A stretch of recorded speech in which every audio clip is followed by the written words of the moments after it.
Okay, so still cold, but improving. Not good, but getting better. This week, favorite play of the season. 3-unit play.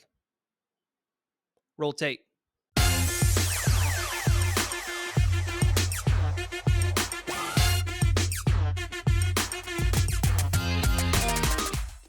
Hey everyone, and welcome back to the Buffalo Plus YouTube channel. Another edition of Uncle Dan's Best Bets. Before we get into anything else, please be sure to like, comment, and subscribe. Appreciate it as always.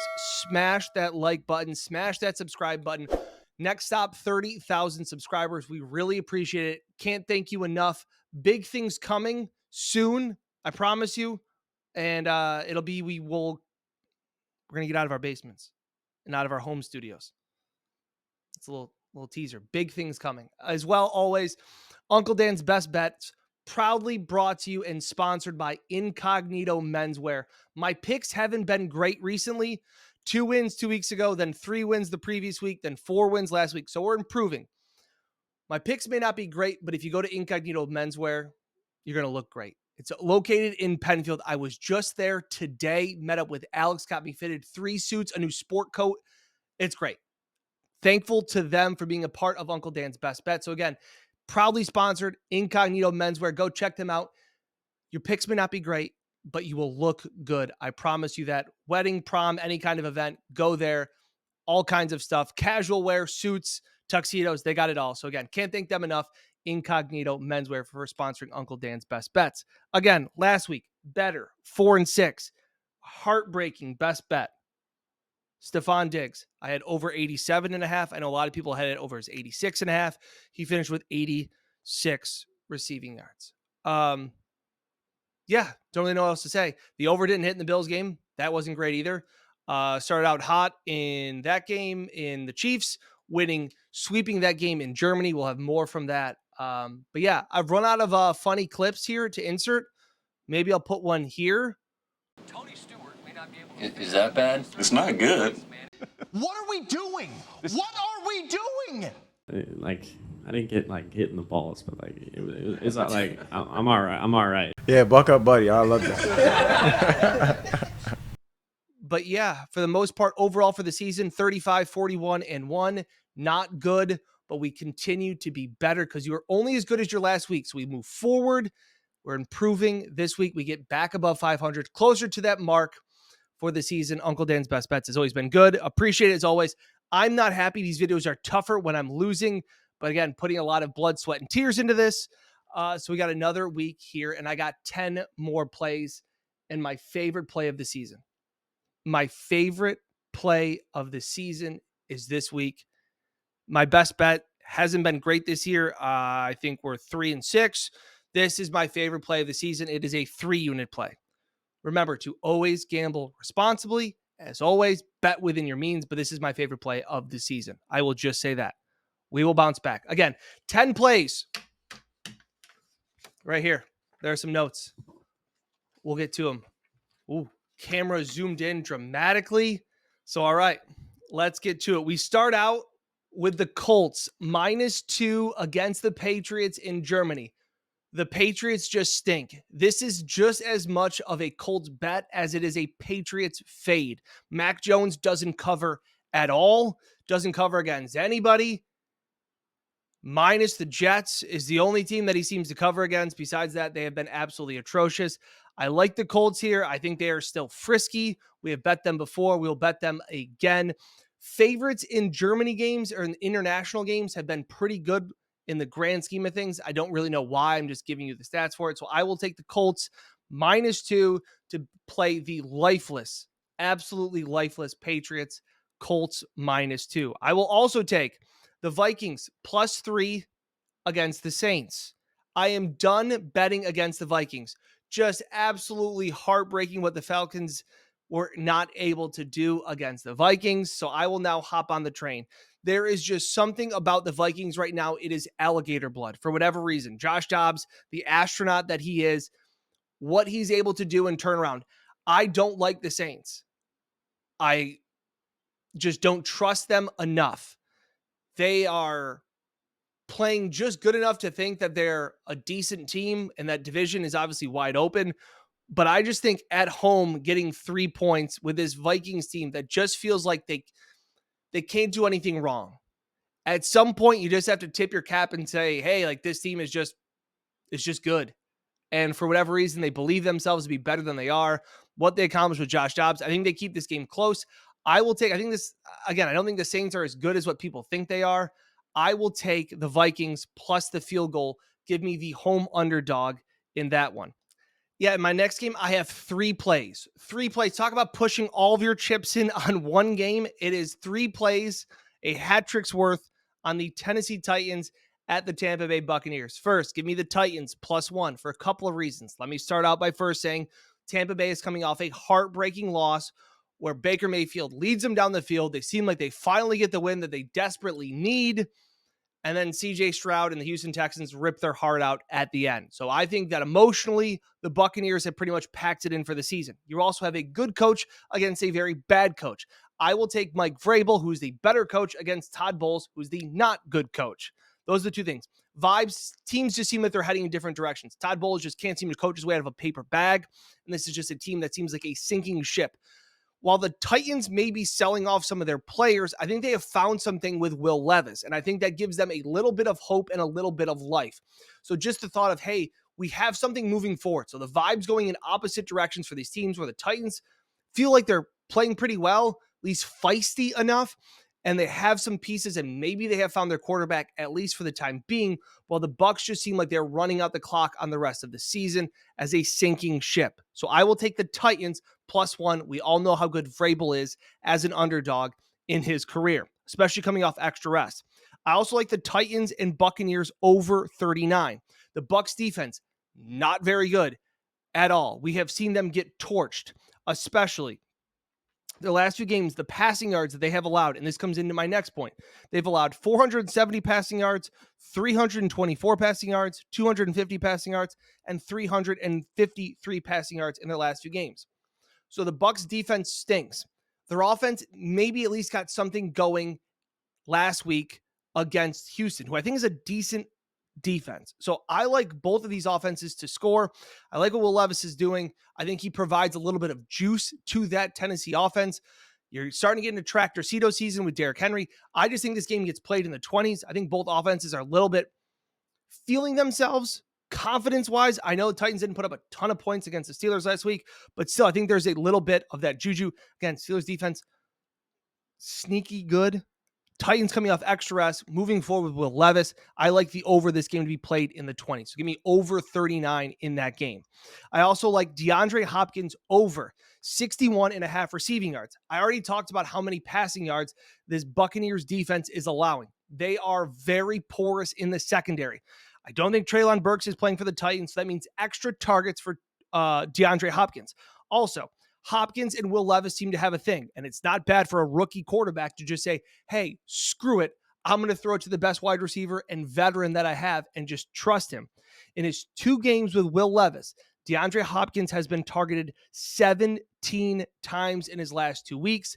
He had 130-something his first week with Will Levis. Last week, he had 60 in that game. So I like more and more options for DeAndre Hopkins against a bad Buccaneers secondary. Give me Hopkins over 61.5 receiving yards.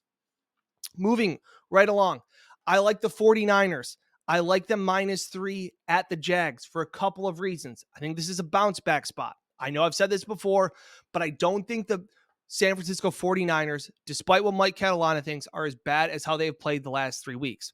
Trent Williams has been injured. He's expected to possibly be back. Deebo Samuel will be back. He kind of seems to be the guy that stirs this drink of this 49ers offense. Christian McCaffrey was banged up. They're coming off a bye. They've lost 3 in a row, but I trust Kyle Shanahan with extra rest to just kind of come up and have a game plan for this one.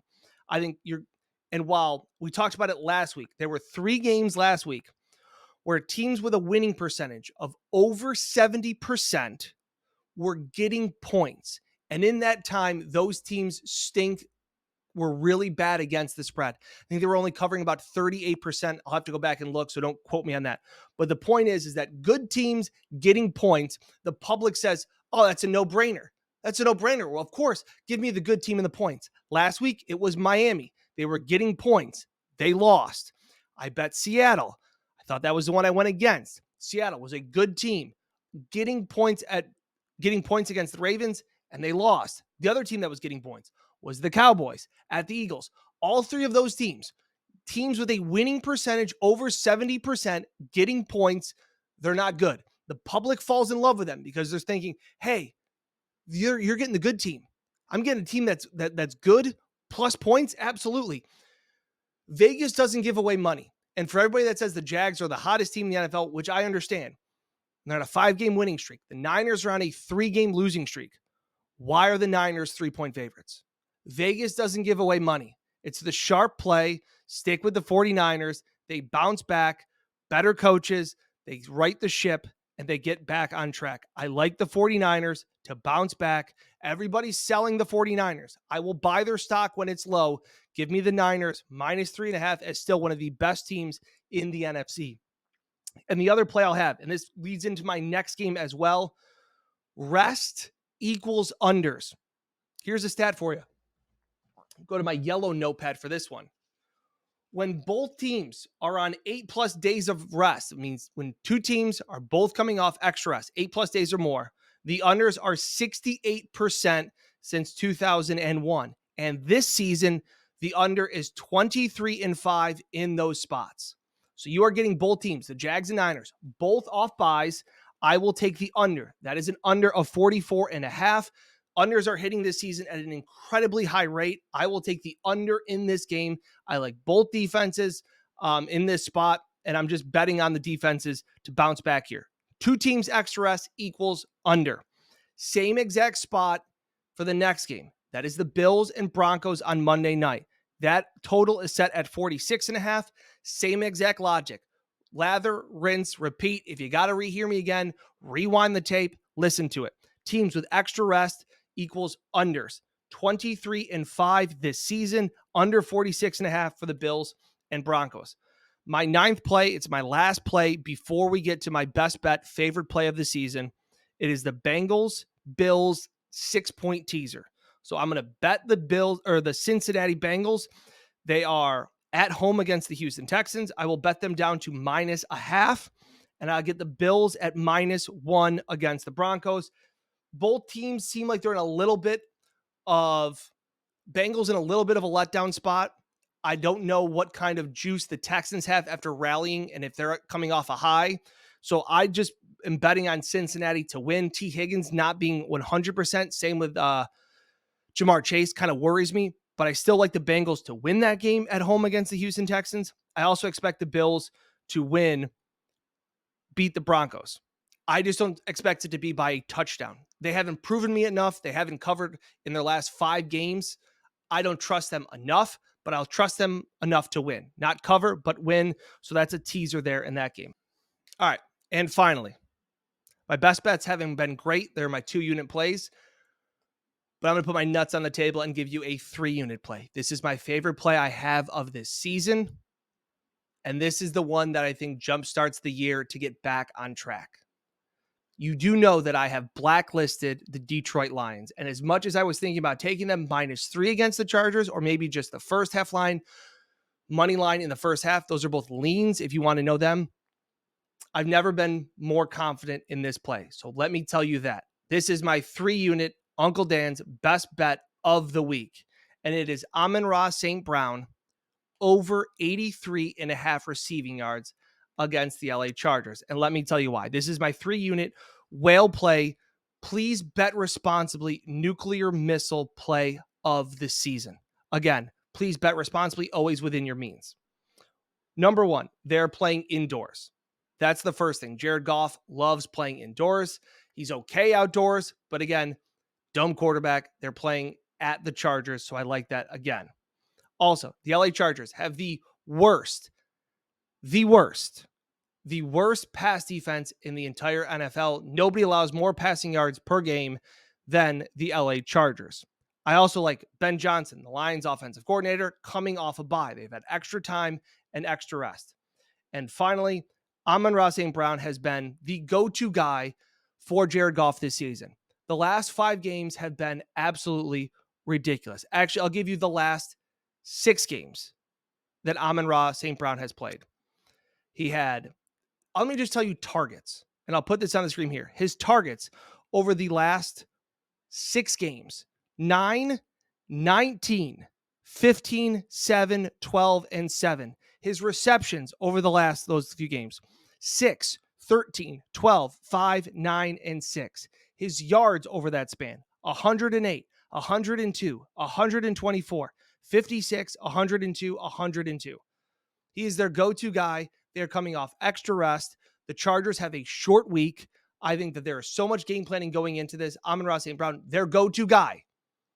What he has done, targets. In his last 5 games, he has been targeted 9+ times in 4 of them. And all he's got to get is 83.5 receiving yards against the worst passing defense in the entire NFL. I will take it to the bank. 83.5 receiving yards for an Amon-Ra St. Brown is my best bet. 3-unit nuclear whale play of the season, not just this week. It is my favorite play of the year. So that will be said. I'm not going to read them back because I'm tired. It is late. I have my daughter's baptism tomorrow. We're bouncing around. It has been a busy week. And honestly, I'm frustrated that I haven't been winning more for you. I put a lot of time in this. I appreciate the comments. I appreciate the views. Again, please like, comment, and subscribe. Appreciate it. As always, comment in with what you like this week. I'm looking for winners. I appreciate when you guys comment. I'm trying my best. We will bounce back. I can promise you that. But for week 10, we got to get back on track. And for week 10, I had 10 plays for you. Be sure to rewind the tape. Uncle Dan's Best Bets, sponsored by Incognito Menswear. If my bets aren't great, I at least want to dress you great. So that is my guarantee to you. Thank you so much for watching here on Uncle Dan's Best Bets. Best of luck to you this weekend, and we will catch you next time here on the Buffalo Plus YouTube channel. Amon-Ra St. Brown. One time. I'll use my one time. Roll tape.